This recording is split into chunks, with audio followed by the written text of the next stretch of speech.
you're good to go. Thank you, Ms. Deputy Clerk. We will now proceed with the General Business and Finance Committee agenda. There are no registered delegations this evening for the GBNF. We will now consider item 8.2.1 report LS-01-22 regarding the Advisory Committee Annual Report. Our Manager of Legislative Services, Deputy Clerk, to provide comments. Devan, if you will, please proceed. Thank you, Chair. The purpose of this report is to provide a consolidated summary highlighting the town's advisory committees' 2021 accomplishments and outline their 2022 work plan. Each advisory committee had the opportunity to review and comment on their accomplishments and their work plan prior to finalization of the report. And we do have some of our chair and vice chair members in attendance with us this evening. So thank you for staying on that call and joining us tonight. Significant accomplishments have been achieved by all of our advisory committees. To name a few highlights, we were awarded a bronze designation under Share the Roads Bicycle Friendly Communities Award Program. We joined the World Health Organization Global Network for Age-Friendly Cities and Communities. We hosted some heritage designation and plaque ceremonies, as well as had the grand opening for the Museum and Cultural Center. Additionally, our committees have welcomed several guest speakers, have provided feedback on a variety of town projects and initiatives, and they continue to advocate for our communities that they represent. I do want to note that the work that our advisory committee members do, it does surpass our regular scheduled meetings, as members are often participating in webinars, virtual open houses, stakeholder sessions, and networking activities. Our advisory committees have achieved a lot of noteworthy accomplishments by conducting business mainly by way of electronic participation, and staff recognize that the connections and the collaborations that come with meeting in person have been lackluster. And staff we're recommending that the current members be provided the opportunity to maintain their membership on their respected advisory committees for the term 2022 to 2026. And then with legislative services only recruiting for those vacancies that have occurred. And with that, I'd be happy to answer any of council's questions. Thank you, Madam Deputy Clerk. And before I go to our members of council for questions, I also want to thank you as well as the rest of legislative services and all staff that do support all of our advisory committees. Again, without you, we would not get very far. So all of the time, all of the effort, all of the insights that you provide us, again, thank you very much. So with that being said, I will go over to our council, and I see Councillor Timmers is first in the hopper. So Councillor Timmers, please go ahead. Thank you very much, Chair Russell. I wanted to thank the staff as well for the support on the advisory committees, and to Devan specifically for putting these reports together on all of the advisory committees. I also would like to recognize Chair Charlotte Sheridan, who's chair of the Age Friendly Committee, a brand new committee. And under her leadership, we were able to achieve an amazing amount of work. And I would really like her to have the opportunity to speak perhaps to some of the highlights and achievements of that committee, if Chair Russell, if you would allow that. Thank you, Councillor Timmers. Ms. Sheridan, if you have a few minutes. Thank you very much. This is a wonderful opportunity to share our achievements. We did have a very productive and busy 4 years. And as Councillor Timmers said, we are new committee. So we did have to draft our terms and our mission statement, but we were a very cohesive group. And I will tell you a few of the achievements. We did a survey, a citizen survey in 2019, and it informed our work plan for the following 3 years. But we had a 79% completion rate, and that was wonderful. And we had wonderful suggestions and comments from the citizens. We did establish partnerships with various stakeholders and organizations, and that we were able to achieve some of our projects and initiatives. such as our accessibility guide and an age-friendly business guide, and of course, our successful application to the World Health Organization's network of age-friendly cities and communities. The membership in the World Health Organization is a wonderful achievement for the town of Lincoln. The membership is a commitment to share experiences and achievements and lesson learned with other cities and communities. And the town of Lincoln, it confirms our commitment to make the town of Lincoln more age-friendly, and including upgrading outdoor spaces and public buildings with accessibility enhancement, and of course, connecting with residents of all ages. And Lincoln, as we all know, is becoming more attractive to seniors as a place to retire. So we will continue, hopefully the next term of the committee will move forward with more age-friendly enhancements and the promotion of age-friendliness in the town of Lincoln. Thank you. Ms. Sheridan. Appreciate that.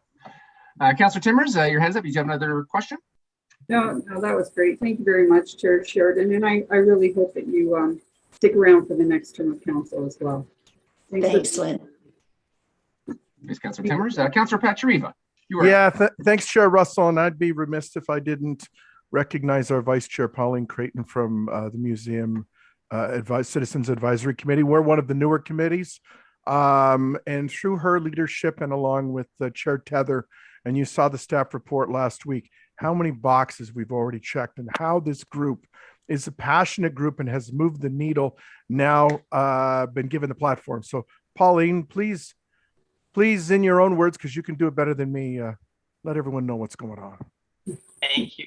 Through the chair to Councillor, thank you for this opportunity. It's been just a great opportunity because there's so many kindred spirits, so many people who are so passionately committed to the success of this museum, and that includes starting with the museum staff, fellow committee members. Shout out to Devan and the people at Town Hall. Thank you so much for all your guidance and support.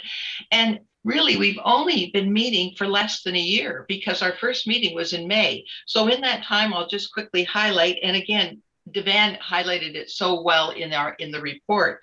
The establishment of the Collections Research and Exhibit Subcommittee has been very significant because it helps to guide, and we work collaboratively with the staff to look at, what is needed in the collections, accessing, deaccession. So that's been very important. And the establishment of the Fundraising and Revenue Committee, the chair, as Jane Mosley, unbelievable experience in that area and has worked very collaboratively with museum staff. We have our wonderful little work plan and we follow it faithfully. And I think a lot has been accomplished, but again, it's because of the collaboration. It's because of the support of the community, the support of the museum staff, Town Hall. Can't say enough about that. And we got Pioneer Day back in Jordan. So that was pretty exciting. So yes, I would say those are the highlights, in addition to those that have been mentioned. Thank you very much, Ms. Creighton. Councillor Pachariva, was that it? Okay, thank you. And I'll just say a quick note. I know our chair of active transportation was on the call earlier, Chair McDonald. He obviously had to drop off. I want to thank his and previous chair, Carol Phillips, for their contributions and all of the AT committee for what we've done over the course of the years. And actually the course of the term. I think we've made a lot of progress. We have a big bicycle event coming up. I believe it is on June the 4th. So a lot more details about that. I know our deputy clerk is working on a map right now, and it's going to be fantastic. So with that being said, I see no other questions from council. So there being no further discussion, I have a motion moved by Councillor Pachariva to receive and file as information report LS-01-22 regarding the advisory committee annual update. and that the current advisory committee members be provided the opportunity to extend their membership on their respective advisory committee for the 2022-2026 term. I will now ask our deputy clerk to call with the vote. Thank you, Chair. Councillor Bernay, Yes. Councillor Pachariva, Yes. Councillor McPherson, Yes. Councillor Micklick, Yes. Mayor Easton, Support. Councillor Timmers, Yes. Councillor Reimer, Yes. Councillor Verjima, Yes. and Chair Russell. Yes. Thank you. That carries. Thank you, Devan. We will now consider item 8.22, the 2021 Corporate Communications and Public Engagement Update, report AD-06-22. I will now ask our Director of Economic Development and Communications to provide comments. Mr. Deanne, please go ahead. Thank you, Chair, and good evening, members of Council. So Communications is pleased to be here this evening presenting our 2021 Corporate Communications and Public Engagement Report. 2021 included several successes on the communication front, from launching of the launching of our public engagement platform, Speak Up Lincoln, to the launch of our community award newsletters that are mailed to every household in the community. When Ms. Busnello and I took over the communications portfolio in 2020, we heard loud and clear from Council that there's a need for enhanced communications and engagement with our residents. That is why in 2021, you saw great successes in reaching out to residents, both from the digital side, but also the non-digital methods, to ensure a multifaceted approach to our communications and engagement activities. So we are proud to have not only increased communications with the residents, but we will also increase internal communications to make sure our internal successes in each department are communicated to the larger public. Special thank you to the communications team, Lillian and Barb and Jennifer, for all their hard work throughout the year. And with that, Chair, if I may, I'd like to turn over to Lillian to make a couple comments before we open up for questions. So thank you. Please go ahead, Liliana. Thank you, Mr. Deanne, and through you, Chair. I'd just like to highlight some of the achievements during the year following Paul's introduction. And we talked about, a multifaceted approach through both digital and traditional public engagement and promotional methods. And, Speak Up Lincoln's been a great success. We have been highlighting all of our key initiatives through that new platform, and we've really been hearing extensively from our community members. If you had a chance to look at the highlights, which was an attachment to the report, we reported that we had over 9,000 users as of the end of December. I just took a look at Speak Up Lincoln today, and we're well beyond that. We're over 15,000 just in the last 3 months. We've gained over 50% on that, and that's just a testament to the level of information and engagement that we're continuing to promote through that platform, which has been really well received. I just wanted to touch on a few other of our tools that we use consistently. On the digital side, for example, we're seeing continued engagement and consistent increases on our social media platforms. Some of our, really consistently across all three platforms of Facebook, Instagram, and Twitter. And those are really, we use that multifaceted approach to reach different audiences and make sure that we're really getting that message across. We continue to highlight our website, and that viewership is consistently increasing. And as mentioned in the report, we do have a redesign and redevelopment project underway this year that got underway in late 2021 and is continuing into this year. So we're really excited to be working on that redesign and to launch that in Q3 of this year.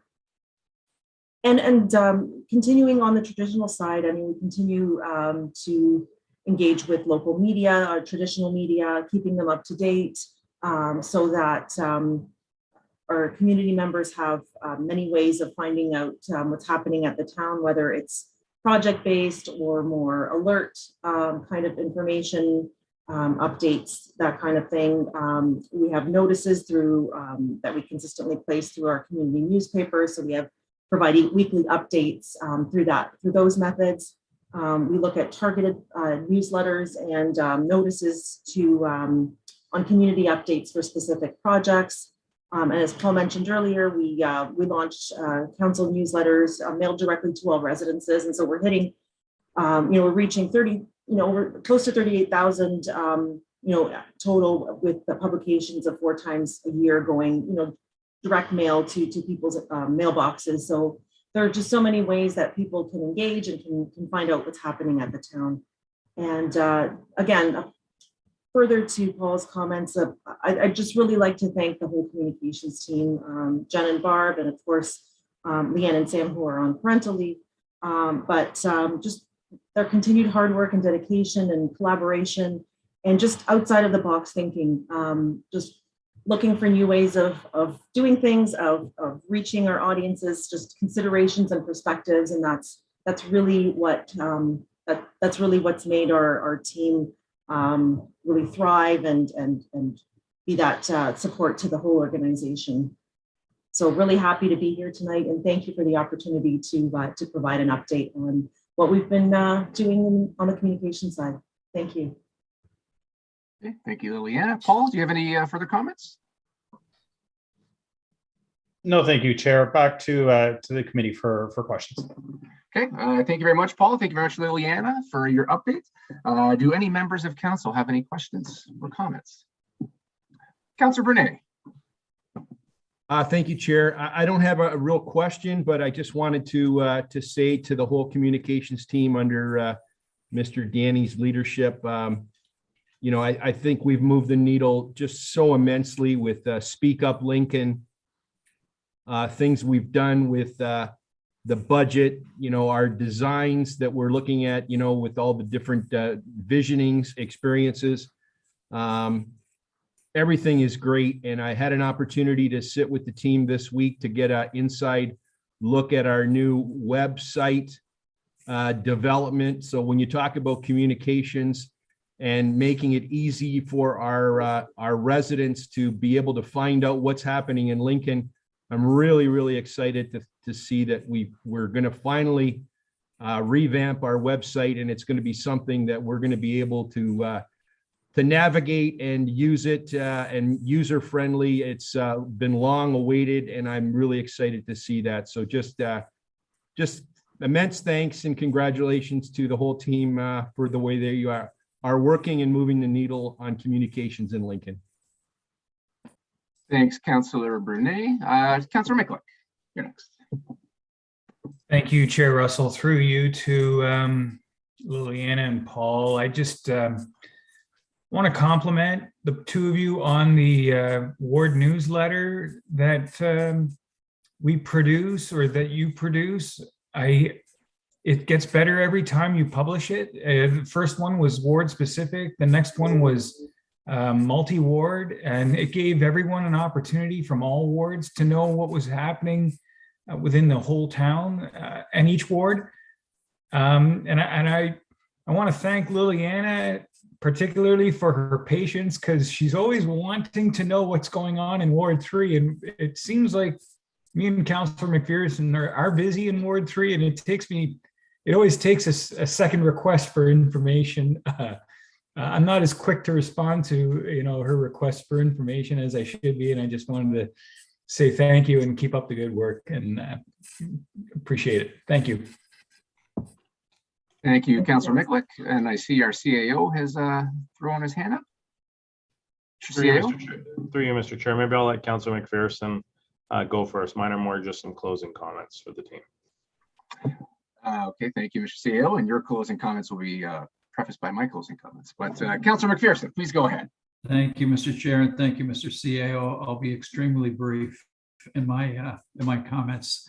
And I just wanted to add that as we traveled through the COVID pandemic, and obviously continue to travel through, and could not really pull off public meetings in any way, I think the efforts of the communication team were that much more important to us to get the word out. And I think that there is now a very high level of professionalism that is coming out of the town of Lincoln, and has for a number of months and maybe a couple of years now, that when you see press releases and you see advertisements in local papers and you see postings on social media, there's just a branding there that is so strong and as I say, so professional. So kudos to the communications team. I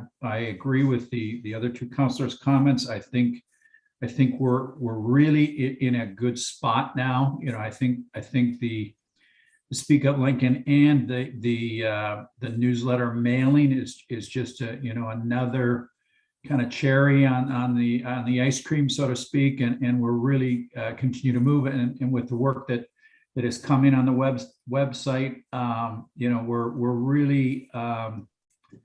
we're really getting to a place where I don't know how else we can communicate with our residents. So kudos to Paul and to Liliana for what you've done to get us to this point, and keep going. Thank you, Mr. Chair. Okay, thanks, Councilor McPherson. Mr. CAO. Through Mr. Chair, and I too will keep my comments very brief. As a former director of communications, I'd be remiss if I didn't try to chime in. Some of the best staff in the communications field are right here working for the town of Lincoln, and I've worked with lots over the last 2 decades. So kudos to the team. My sincere thanks to them and to council. It wasn't that long ago that communications didn't exist at the town of Lincoln, and council has supported that. You've seen the value in that, and you've invested in that. And I think my sincere thanks to you. Something I know that I spoke to and spoke with council when I first started, but a huge thanks to the team as well for really raising, how we do communications in our community. Thanks, Mr. Chair. Thank you, Mr. CAO. And again, in the spirit of good communications, all of my comments have already been said, other than giving you both and your entire team a big virtual hug, which I would love to do. Again, a great job. And to Councilor McPherson's point, I really have a hard time imagining of how we can improve from where we are now. Things have just kind of moved from etching things in a stone tablet from just a few years ago to where we are now. And I'm just wondering, again, where we can improve, because I think we're at a level of excellence that we've not yet seen. So again, great job. Thank you very much. And with that being said, I see no further discussion. Oh, Mr. Deanne. Thank you, Chair. Not to take the last word, but I'd remiss if I didn't thank my colleagues at Town Hall. Communications is really a vessel by which we talk about the great work that all of our departments are doing here at Town Hall. So, from community services, planning, public works, legislative services, fire, and everyone, just wanted to say thanks for working with the communications team to make sure that we are informing residents on the great work, and thanks to council as well for the leadership and direction. So thank you, Chair. Thank you, Mr. Deanne. There being really no more further discussion, I have a motion moved by, Councilor, there we go. I have a motion moved by Councilor Renee that council receive for information report AD-06-22 regarding the 2021 corporate communications and public engagement update. I now ask our deputy clerk to call out the vote.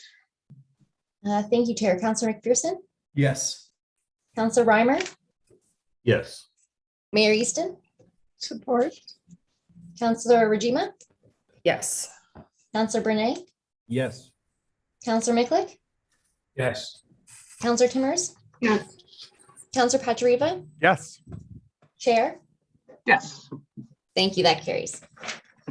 Thank you, Madam Deputy Clerk. There being no additional reports to consider for the General Business and Finance Committee agenda, we have now concluded the General Business and Finance agenda. We will now rotate to allow Councillor and Chair J.D. Pachariva to assume the chair at this time for the Community Services and Infrastructure Committee agenda. Thank you, Chair Russell. So there's no registered delegations this evening for Community Service and Infrastructure. So we are going to delve into reports. 9.2.1, my favorite report of the year. Report PW02-22 regarding the 2021 summary report for the business of Beamsville and Jordan Vineland Water Distribution System. Our Director of Public Works will provide introductory remarks. Mr. Graham, the floor is yours. Thank you, Mr. Chair. And yes, this is really a good news story report, and it really demonstrates the town's ongoing commitment to providing safe drinking water for our residents. And I'd also like to take the opportunity to acknowledge and thank Associate Director Jillian Harris and all the water staff for all their hard work and dedication in maintaining the town's drinking water systems, which really ultimately result in the successful outcomes that you are seeing in the report here tonight. So with that, I know Jillian's going to go through a presentation, and thank you, Mr. Chair. Thank you, Mr. Graham. And just a reminder too, and we do have Ms. Harris and Mr. Yu to thank, because as we learned in our water section, we are all liable for clean drinking water. So Jillian, on behalf of council, thank you so much for getting us that 100% and making it safe. So go ahead. Your time to shine. Thank you, Mr. Chair, and thank you, Dave, as well. Just to go off of what was just discussed at the end, I do have to thank the communications group for making it a beautiful 29-page report. We worked very closely with them to step it up again this year through the presentation. So if you could carry on to the next slide. Thank you. So for the presentation, it's I'll give you a very quick whirlwind tour of what happened in the water world for us this year. So just a review of the reporting structure, a review of our two distribution systems, legislative compliance, flow and loss data infrastructure review, monitoring and improvements, and staffing updates, and then the overall municipal licensing and our DW QMS items. And then, oops, I found a typo right on the first slide, sorry, spotlight on 2022, and then of course, go over any questions that you may have. Next slide. So our Beamsville distribution system, it serves approximately 16,000 of our residents. We have about 65 kilometers of water main, 3 pressure zones. The picture here is the Hickson pumping station that services our zone 2 pressure or zone 2 area. We have about 456 hydrants, 561 mains, a number of pressure reducing valves at the bulk fill station. And this is currently a class 2 system. And I know that I've been updating this for the past year and a bit, but MECP is still reviewing our applications to advance both systems to a class 3. And we have been poking a little bit, but they've been rather slow. So if we can go on to the next slide, please. So the Jordan and Vineland distribution system, this serves around 7,500 staff, slightly shorter with 42 kilometers of water main right now. We have 4 distinct pressure service areas. They're not clearly identified as zones, but still 4 distinct service areas.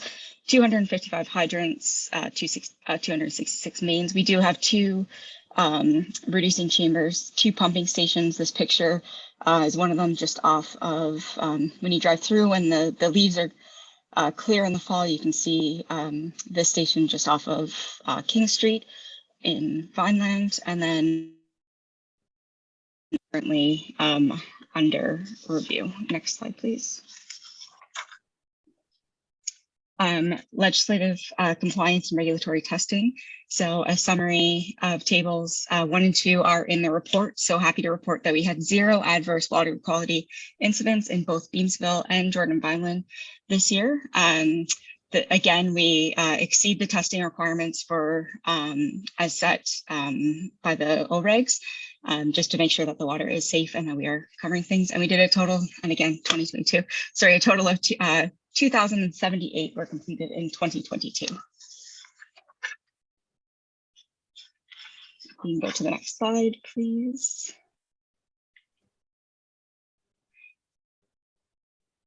Oh, sorry. So the Ministry of the Environment, from the legislative compliance standpoint, we had our detailed annual report completed in July. As Councillor Petruva or Chair Petruva alluded to, we had a 100% risk rating again for this year. We had no non-compliance items and no recommended improvement items, which is fantastic. Kudos goes to Vanna for running a very, very tight ship in regards to our DWQMS system. In the internal audit, which is completed by Acclaims, and it was completed in June. Again, no major or minor non-conformances.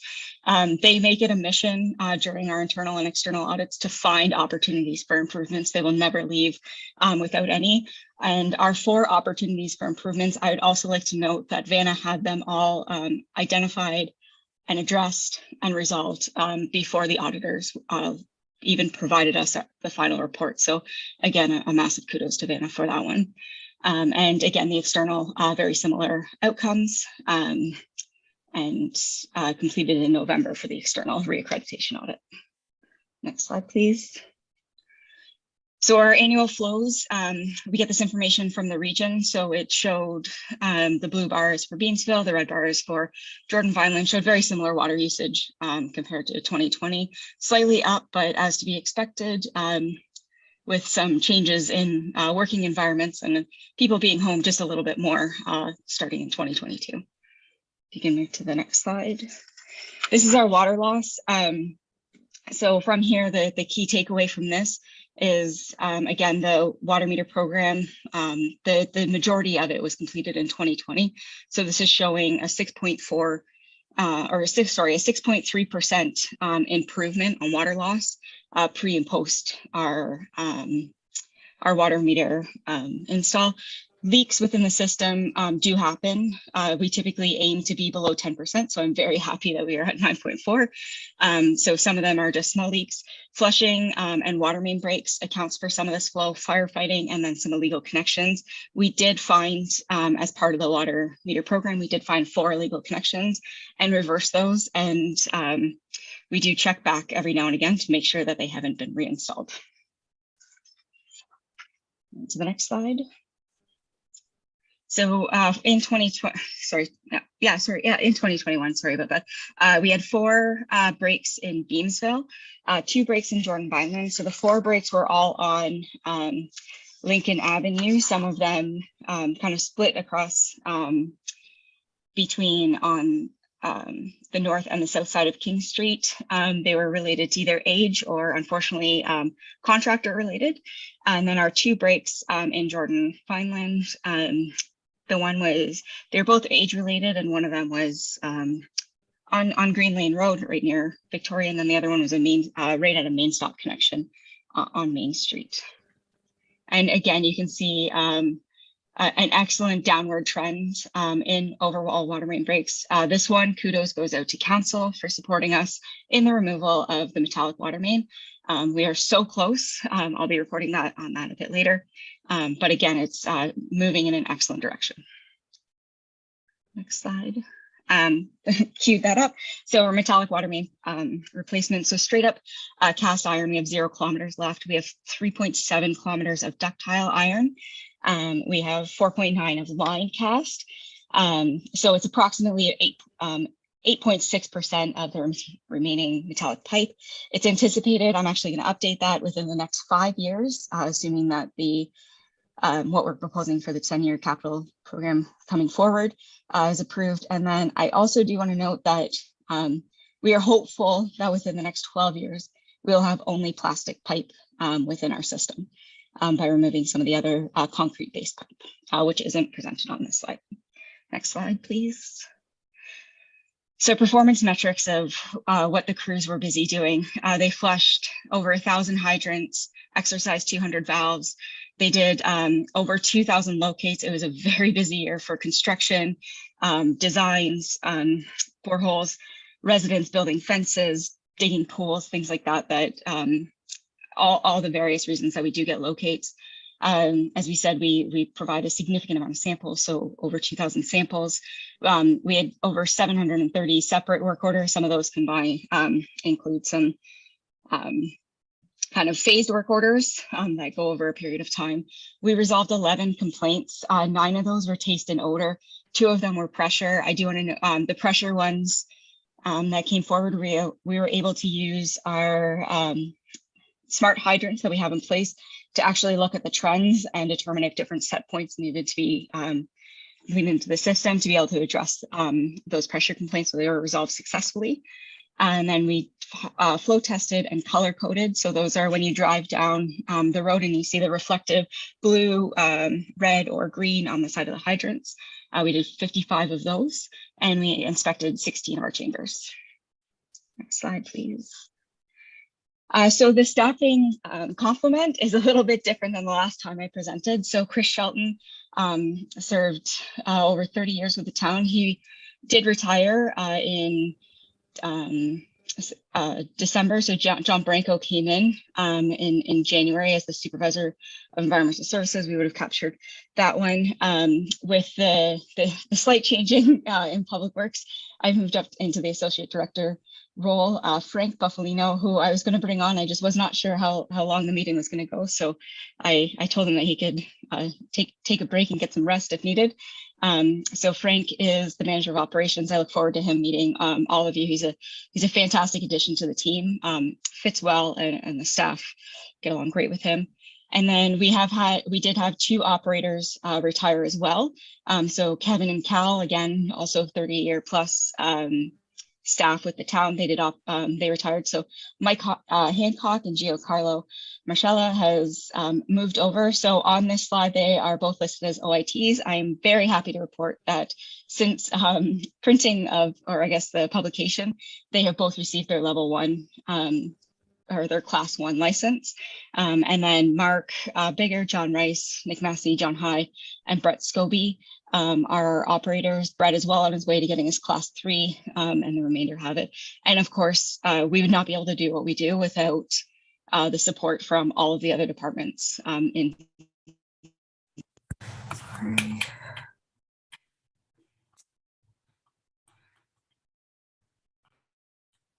Sorry, can you hear me? Sorry, my speakers just died. Yes, we can still hear you.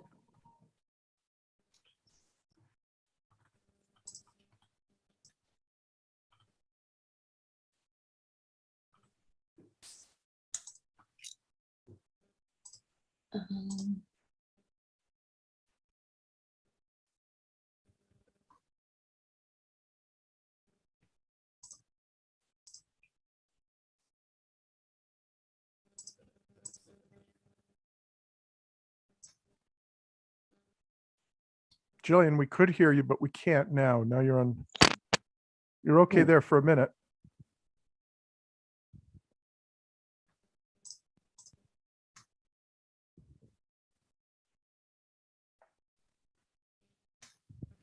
Wondering if IT could connect with Jillian. Can you hear me? We can hear you now, Jillian. Yeah. Sorry about that. My headset's just, unfortunately, the downside of batteries on cordless headset. No worries. So sorry, I was just saying that, again, that we could not have done this without the support of all the other departments across town. So if you can move on to the next one. Sorry. From the DWQMS side, we continue to review all the procedures, risk assessments, trendings. We meet as a management group as well to review all those risks yearly and follow the drinking water DWQMS intent overall and complete our annual audits, internal, external, and the risk assessment also includes the infrastructure review, and that provides additional action items, which are completed within Public Works or with other departments as well. So next slide, please. For a spotlight on 2022, we're definitely looking at growth and looking forward. So again, we're anticipating the increase from the class 2 to the class 3. And we provided the additional growth numbers as part of that trigger to move us forward. So they are reviewing our system classifications to get that confirmation, keeping in mind of the additional water main that have been added to both systems. It's projected to be approximately 10 kilometers, and then that includes additional valves, meters, hydrants, et cetera. Again, we're closely monitoring this and we'll bring up any anticipated needs for some staffing resources. But as we improve our system and reduce the number of breaks and some of the benefits out of the meter program as well, we've been able to allocate overall staffing resources and work a bit more efficiently through the group. But we are continuing to monitor this if we do start to see some triggers that do require some additional resources. Next slide. And then any questions from the team, and I do apologize about my headset. Jillian, no need to apologize. That's what happens with batteries sometimes. So don't worry, you delivered it flawlessly. So do members of the committee have any questions to this very exciting report? Okay, I see none. So now here we come. A little late to the plate. Councillor Brunei, you are up. Lead us off. Yeah, thank you, Chair. Through you to Jillian. Jillian, I'm just wondering. I mean, I read the report, but I'm just wondering the smart meters was a huge investment for this municipality, similar to when we did on the last term of council when we did the street lights. I think we've experienced huge savings. I'm just wondering if you could comment on that and just, you know, in retrospect, is there anything that you would have done differently? Has it all been a positive experience and we're just saving money hand over fist, or maybe just a comment with regards to the smart meter investment we've made? Yep, through you, Mr. Chair. Definitely, we are realizing a number of the savings that we were anticipating. As I referenced, we have observed a 6.3% decrease in water loss. A lot of that is attributed to a significant portion of that is attributed to the improved accuracy in the meters. We were anticipating about a 5% from the meters. So some of it will be meters, some of it is the illegal connections that we captured as well. One of the other areas that we're seeing some benefits is with the Water Smart portal and staff being able to be on there. We are finding and do have anecdotal experience of residents reaching out that they received a leak alert, finding out what they had to do and getting it resolved before they had to wait that quarter to find out that there was a break, and then having to do some of the leak abatement costs. So we're saving in that regard as well. To put it into perspective for the 6.3%, we typically, the region typically provides us around 2.5 million meters cubed of water a year. So that's a significant cut on an amount that large. There have, I'd say one of the definite frustrations through the project, COVID did not help with getting into the last of the homes. It was a struggle. We kept having to pause the program. We did experience some additional costs in the program related to COVID. We did our best to manage those costs and worked closely with our consultants to find ways to get some cost savings through that. But I think seeing the increased benefit, the reduced work orders, not having to do the additional reads throughout it, the customer service support that's with it, I think it's definitely been an improvement from that perspective. We still do have about 35 meters that we're trying to address, or people that are electing to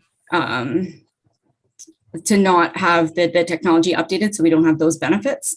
Those ones are paying the manual meter read fees as well that's associated with it. So we're capturing the costs associated with going out to the sites, the admin staff to cover that side of things. So it wasn't a 100% perfect project. We did have some hiccups, but in the end, it's overall successful, and we are realizing a number of the savings that was going into that 5 to 6 year ROI. Some slight delays on it taking longer to get meters installed. We didn't get to install them in the time frame anticipated, but so maybe more of a 6 to 7 year. But given that it's a 25-year asset, it's still an excellent ROI. That's great. Thank you, Councilor Chair Patriota, for that opportunity and Jillian's response. I appreciate that. And just a comment, I just want to, reflect on that org chart and just to listen to your passion in your voice as you were going through it. As a former chair of infrastructure, going back to before we merged committee of the whole with infrastructure and community services, I was heavily involved with Dave Graham and certainly know, some of the challenges. And anytime you have to start replacing 30 and 40-year employees, it's always difficult. But I would say that you guys have navigated that transition immensely well. And I hear the passion in your voice, and I'm sure Dave Graham is glad that he's got you running shotgun beside him in the department. So kudos to everyone involved in Public Works. Thanks, Councilor Brunet. Ms. Harris, before I go to Councilor Michalak, you mentioned a number about the cost savings that you've been able to derive from and a number of cubic meters. And I don't expect you're probably good like this. You could, if, layman's terms, how many swimming pools would that fill? Oh, see if I can Google that pretty quickly. Okay, I'll go to Councilor Michalak. But I thought I should have gave you a heads up, and I'm sorry, but just so we've got something tangible that we can relate it to. So, Councilor Michalak, do you want to go ahead? Thank you very much, Chair Patrieva. Through you to Jillian, thank you very much. I do appreciate the water we drink. It tastes great, looks great, and smells great too. So, and it doesn't just happen. And not every municipality can say that, especially if we like to travel. I'm going to go down along a bit of the same line that Councilor Brunet went a bit with regards to, we originally budgeted 3.3 million after contingencies on that. I don't know, do we know what it ended up costing at the end of it all after everything was said and done? I could get back to you through an email. We were with the contingencies we were working within that. Some of our overages were captured through some of the COVID funding that we received as well. So I apologize, I don't have the exact amount. I'd have to get, but I can follow up with you tomorrow with that number, if that is okay. I appreciate that. I just, I remember the original business case was that we would save approximately about $475,000 a year by doing this, and I'm hoping that this is actually happening. And as Councilor Patrieva said, like it's a lot of swimming pools. I'm sure it's a lot of swimming pools, and water isn't free. So, thank you very much. Thank you, Councilor Michalak. So there being no further discussion, I have a motion moved by Councilor McPherson to receive and file the summary reports for the Beamsville and Jordan Vineland water distribution systems attached as Appendix A to the Public Works Report PW 02-22. I will now ask our Deputy Clerk to call out the vote. Thank you, Chair. Councilor Michalak? Yes. Councilor McPherson? Yes. Councilor Rajima? Yes. Councilor Russell? Yes. Councilor Reimer? Yes. Councilor Timmers? Yes. Councilor Brunet, sorry. Yes. Mayor Easton? Support. And Chair. Support, gladly. And just before we move on, Ms. Harris just shared with me 1,000 swimming pools of water savings. So Olympic size swimming pools. Olympics, even Yes. bigger. Awesome, with that raisable floor like they have at Brock that we want to build in Jordan. So we will now consider item 9.2.2, report PW 06-22 regarding the Jordan Station Foundation Drain and Sump Pump Disconnection Pilot Program. Our Associate Director of Public Works, Ms. Harris, will provide a presentation. Excuse me, Chair, just before we go to do that, could we please extend the waive the rules to extend beyond 10 o'clock until the agenda is completed, just for this final motion? Oh, I think we're going to get it through in 8 minutes, but okay, go ahead. Do we just do a raise of hands? We can do a raise of hands. I just need a mover, please. Councilor Reimer, and we are good to go. And Jillian, Okay. let me just share my screen here.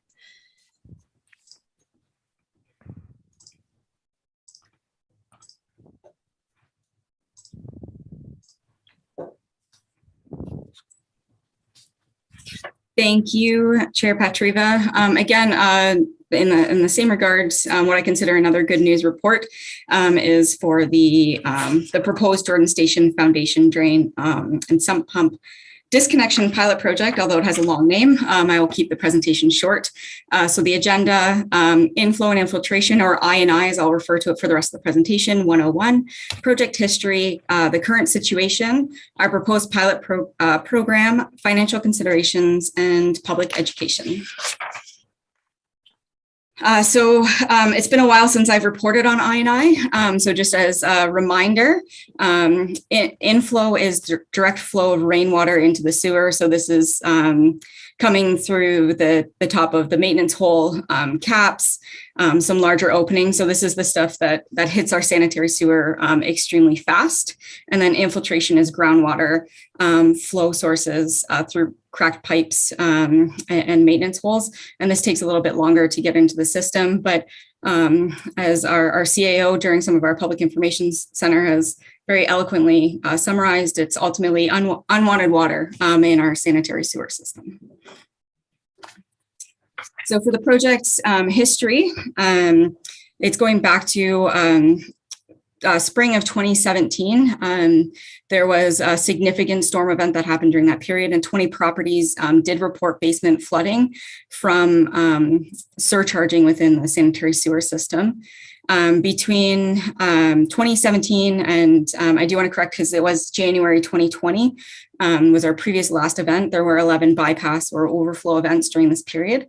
In June 17, we started to do some additional testing over and above the preliminary testing that was done in 2017. So we completed some smoke or fog testing in the area. This shows us if there's any holes that this compressed smoke can get through to the ground. It shows us where downspouts are connected, giving us some of that information. And using that information and the video inspections that were completed prior to it, we did complete some rehab works on the public side of the system. So this is the lining that happens in sewers. We did have to replace one connection of a lateral to the system to do through an open cut repair. Also doing some parging and work within the maintenance hole as well. From fall 2018 to spring 2019, we did also complete our downspout disconnection pilot program. 48% of properties within the Jordan Station area did participate in the program, and it was well received overall, and it was a trigger for the townwide rain barrel program as well that we're looking at, or that is currently available for residents to participate in. In 2019, we initiated the foundation and sump pump investigation. This one, we went door to door, trying to meet with residents, talk to them about I&I, talk to them about the benefits of removing some of the sources on the private side. Unfortunately, March 2020, things changed a little bit and we had to put a pause on this program. We were looking as things were opening up again to restart this program. And unfortunately, in February 2022, it did between February 17th and the 25th, we did have a major bypass or overflow event. And then we had one smaller event on March 24th as well. Next slide, please. So the current situation is that the majority of the public side I&I sources have been addressed. We do have some small sources that we will deal with as part of our larger townwide, but the majority have been dealt with. The region is currently upgrading the Bridgeport sewage pumping station to support growth. There is a requirement, though, that we have to remove the I&I from the program. This was identified as part of the region's master servicing plan. It was also identified as the town, which was done in conjunction with Grimsby and West Lincoln, the Pollution Prevention Control Plan, or the PPCP in our world. also identified that, and that was a requirement from the MECP, who was heavily involved in the development of that. So it is a requirement. So we do have significant levels of INI in the system that we do need to remove. So this image on the side was borrowed from York, but it shows some of the incorrect connections that we're looking at, and primarily from foundation drains or sump pumps that are connected to the system. Next slide, please. So our proposed pilot program is to look at removing our private side sources. So disconnection of foundation drains and sump pumps, disconnecting any downspouts. There's not a lot within this area, which is great to see. Lining of lateral. So that's putting a pipeline from the lateral from the town sewer up to property line and actually going past and lining the lateral all the way up to the home. So just making it tight removes the risk or reduces the risk of some roots getting in, if there's any deflections in the pipe where some water could get in, removing that as well. And then as an additional level of protection, the installation of a backwater valve. Next slide, please. So the proposed pilot program, what it would look like, and we did model this off of, we did a review of a number of other municipalities and which ones had the greatest success with getting private side disconnections. And the recommendation was to do 100% subsidy up to 6,750 for foundation drains. That would include the installation of a sump pump to grade or connection to a storm system where it's available. Some of these locations we would be able to provide a storm system connection. Sump pumps that are connected, we would reroute to grade or again, connect where possible. Again, the recommendation is a 100% subsidy. Downspout disconnection, it's disconnecting, again, going to grade, providing proper education as well to all of these grade items about the importance of where it needs to go, how it needs to go to prevent any phone calls, as well to Mike Barkaway's group for some drainage complaints. And then again, the lateral lining is 100% subsidy of maximum of 4,000. And then if all of these items that needed to be completed were completed, the resident would then be able to apply for 50% subsidy for the backwater valve installation. And then this would prevent, if something were to happen, an extreme storm were to happen in the area, and there may be some backups, then it would provide some added protection from them, from the sewer itself. So next slide. So the approach that we do want to take is the phase one would be for a voluntary phase. Starting up again with resident engagement, reintroduction of the inspection program and overview of the proposed pilot program, completing the additional property inspection. So checking to see who has connections, who does not have connections, prepare preliminary work plans, retain a qualified contractor, and then we complete the work. And then we would do, it's anticipated that we want to do this for approximately 12 to 16 months. At the end of that point, we would want to do an investigation to assess how much flow we've removed from the system. And if it's deemed that we've hit that target point that we need to keep the system safe and all basements in the area safe, we could end at phase one, but we would report back to council with this update. If we were not seeing those levels that we need to see, then we would go to phase two. If you can move to the next slide. And this would unfortunately be a mandatory phase. Right now, our bylaw has a grandfathering clause for these sump and foundation connections. If the home was built prior to when it came into place, and unfortunately it was, I think when that one came in, it was early 2000s.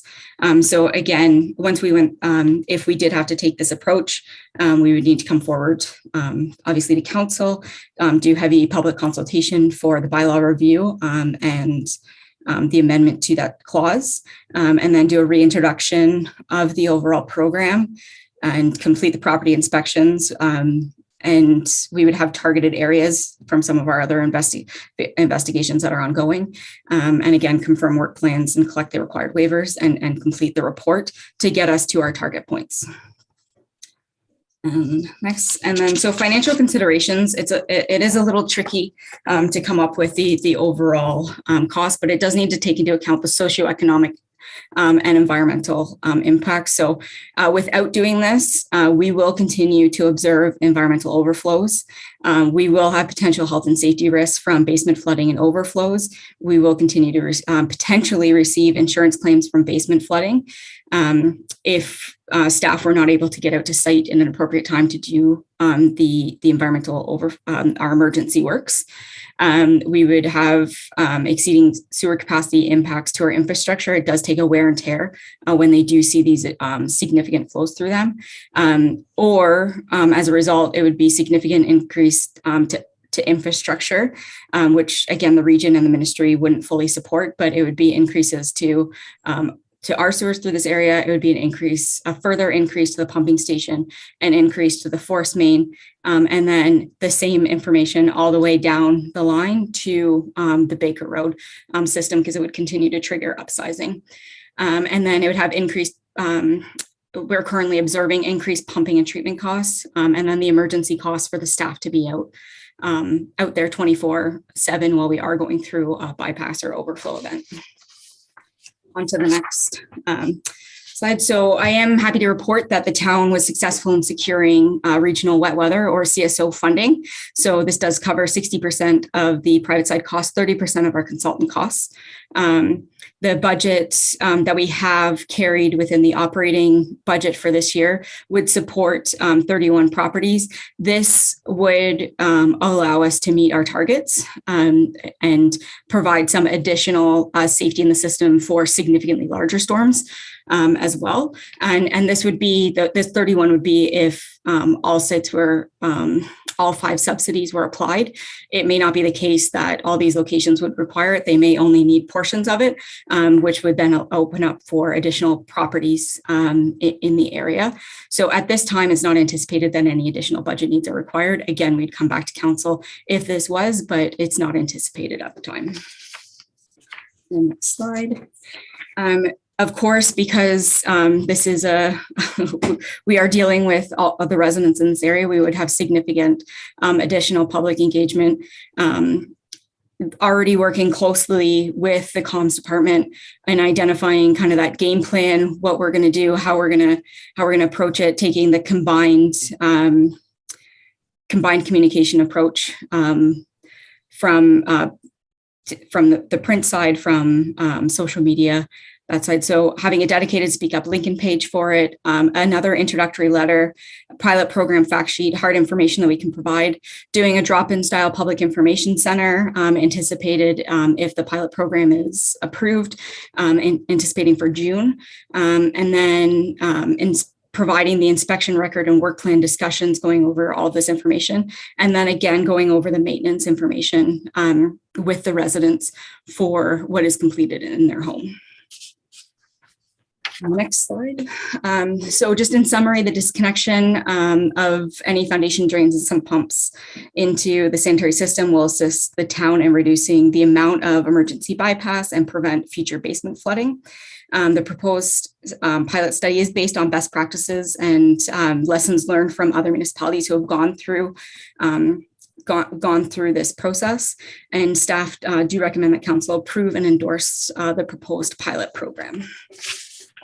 And with that, happy to answer any questions they may have. Thank you very much, Jillian. Do members of committee have any questions? Especially our East Enders. Councilor Reimer. Thank you, Chair Pazariva. Thank you, sorry, Jillian, VC. Thank you, Jillian, for this report. Just a couple of a comment first. Just I definitely approve of the active approach to this program. I think if we've been investigating or looking at some things that the first phase or the volunteer is not going to gain much traction, and so I'm just looking. The question would be that 2007 date for the grandfathering clause. Is that why we need these 2 different phases? I'm just wondering why they're. I'm guessing that's where all of our issues are going to be.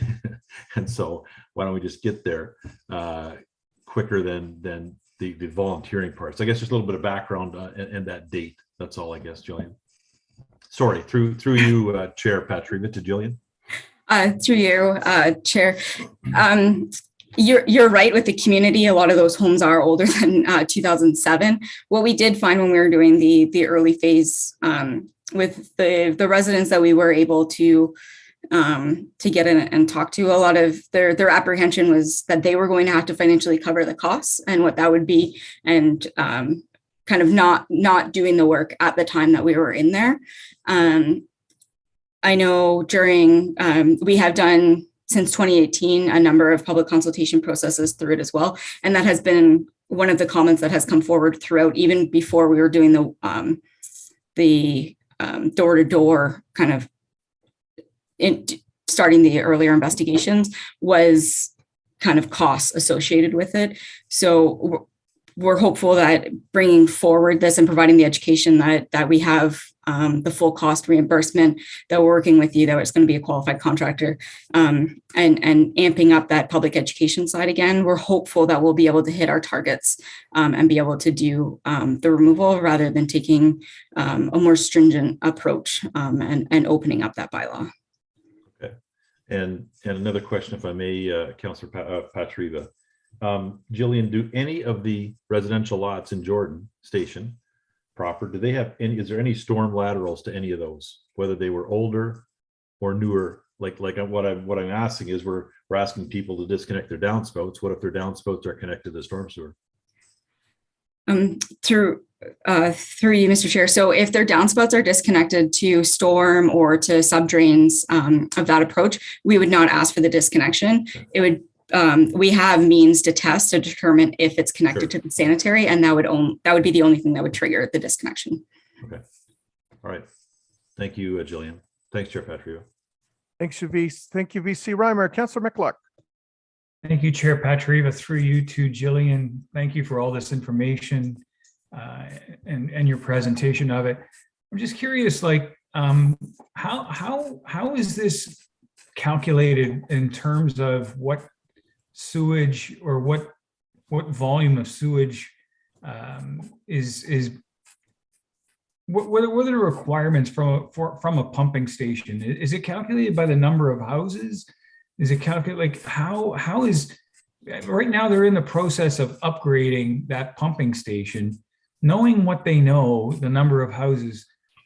Why wouldn't the pumping station be upgraded to the number of houses or projected number?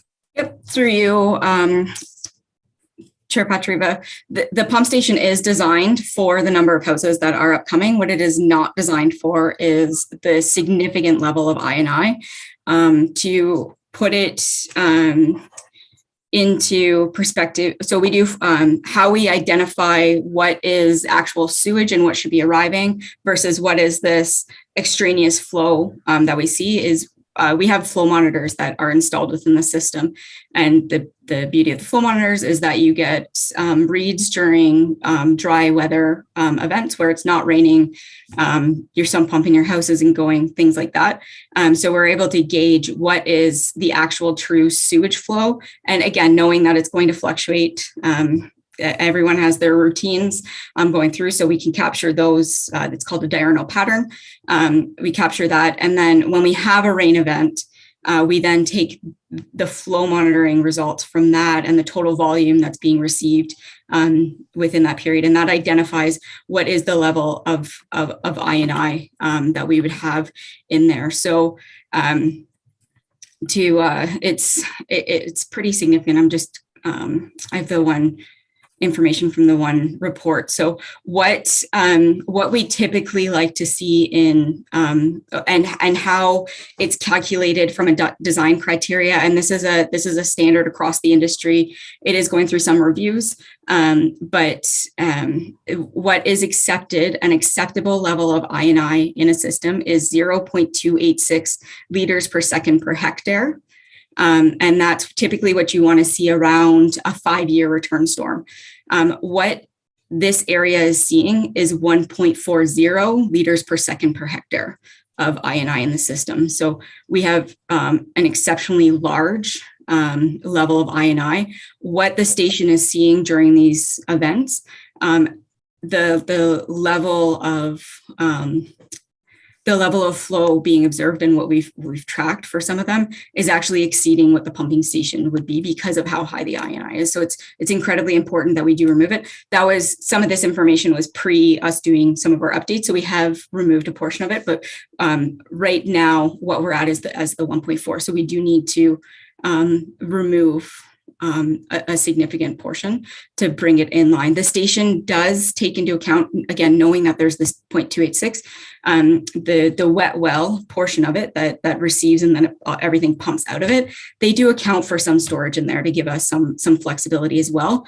And even these flows exceed, and we would have surcharging within the larger portion of our system. And that would cause basement flooding if we didn't remove it. Okay, thank you very much for that. So I'm still not exactly sure in terms of volume, like how much water, surface water is going into the sewer itself. But that being said, if we're asking residents to put surface water on the surface, is there any concern about having too much surface water, given the fact that we're looking at upon like a redevelopment within Jordan Station, with all that surface water now having to go onto the surface? Is that a manageable amount of water? An additional, manageable amount of additional water to be asked for the surface or ditches to maintain? Yeah, through you, Chair Patrick, yes. So the additional development, all of that needs to be managed within the site or within other options to reroute it and to not impact the existing homes. Part of it would be, again, where we've identified where we can provide storm laterals and connections from that point. It's not, from what we're seeing and the flows that we're having, and it's approximately 20 liters per second during kind of an average size storm. The existing station is only rated to, it's not rated that high. They've been running well above during these situations, trying to run both pumps, which is over and above what the rated capacity, because it's rated off of one pump. So it's already sending what the upgrades proposed. But even with that amount, it's not every single home in the area. There are a large portion of homes when we've gone out and we've walked through and looked at areas that do discharge to grade right now. And part of our education would be how to properly discharge to grade and what you can do on your properties to manage that additional flow. Some pumps aren't, it's not new. Pumping to grade is not new. It's just being able to properly manage it on the sites, and we provide some support and guidance through that process. I asked that question, thank you, as we did have a significant rainfall event in that area, and I was reached out by several individuals in terms of the amount of water that and the height of the water in the ditches in that area. And I just want to make sure that those ditches are able to accommodate for additional surface water than what's already there. And the next question through you, Chair, is there other areas in town like Beamsville, Vineland that are of similar nature that we'll have to look at in the future? Surely Jordan Station isn't unique. There must be other older neighborhoods that have this sort of thing occurring. Through you, Chair Patriva, there are other areas, and the PPCP, or that Pollution Prevention Control Plan, identified some areas that we do have to do some I&I removal as well. What I will say is that they're not at the same severity as Jordan Station. Jordan Station is significant. Jordan Station, unfortunately, operates more similar to a combined sewer system than it does for a sanitary sewer system, and it's primarily from these targeted private side locations that we do want to address. So it's as a pilot program, we do want to see how this goes, and we may look at bringing something forward again, doing targeted areas. It might not be as large of targeted areas, it may be smaller areas. Again, we have means to do studies and to identify, to narrow down where we do need to do potentially some private side removals. But in those areas, we need to start tackling the public side first to ensure that we've kind of taken care of our house, and then look at what needs to be done on the private side if further reductions are required. Thank you. I do appreciate your effort with this and your proactive approach. I don't think we want to find out there's a problem when a basement gets flooded with sewage. So thank you very much. Thanks, Councillor McCulloch. Yeah, and we did sections of Beamsville, Ward 1 about a dozen years ago. So that's where it initially launched with Downspout Disconnection. So Councillor McPherson. Thank you, Mr. Chair, and through you to Jillian. Jillian, thank you for the report. And I guess I'm going to ask the question, why are we being so patient? You know, when you look at the work that's been done thus far, that you and your team have done over the last, I'm going to say 2 years, to identify the problem and to work with the local residents on potential solutions.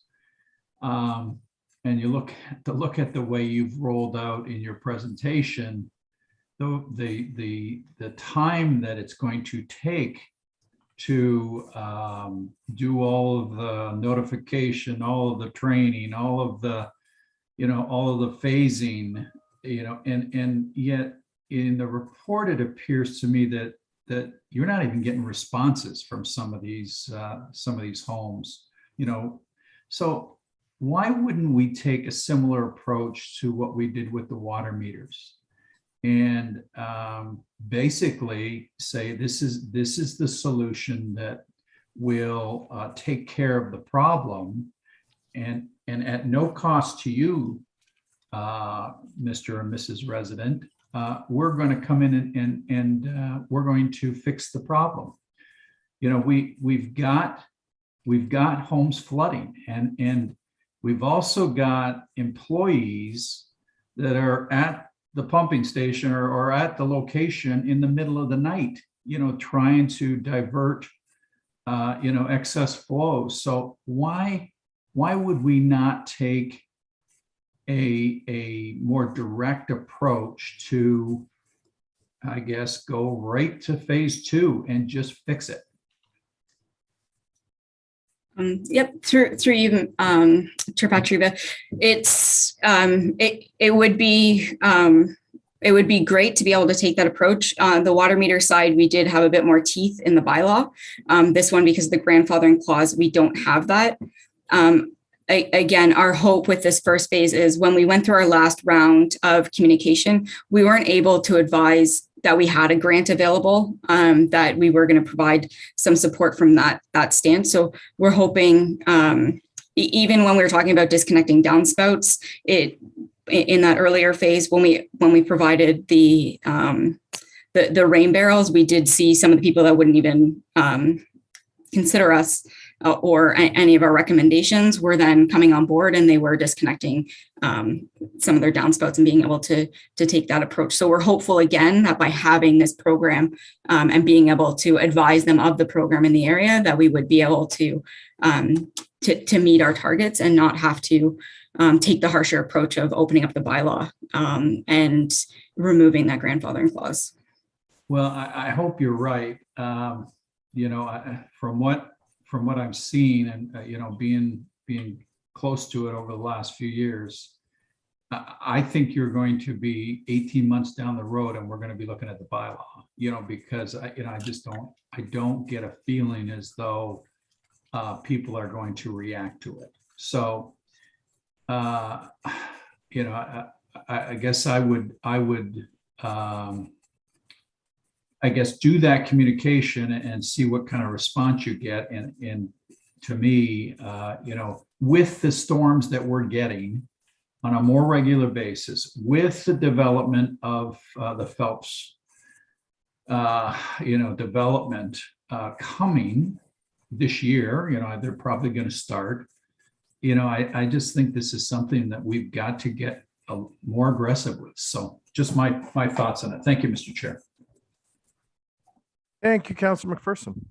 So there being no further discussion, I have a motion moved by Councillor Reimer to receive and file for information report PW 06-22 regarding Jordan Station Foundation Drain and Sump Pump Disconnection Pilot Program, and to approve the pilot foundation drain and sump pump disconnection program subsidy, and to direct staff to implement all the pilot foundation drain and sump pump disconnection program as recommended. I will now ask our deputy clerk to call out the vote.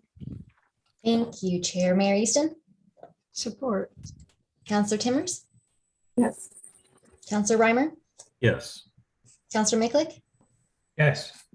Councillor McPherson, Yes. Councillor Rajima, Yes. Councillor Russell, Yes. Councillor Bernay, Yes. Chair. Yes. Thank you. That carries. Thank you very much, Devan. We have no confidential items this evening. Do we have any committee remarks? I see none. There being no further business, I call the meeting adjourned at 10:20.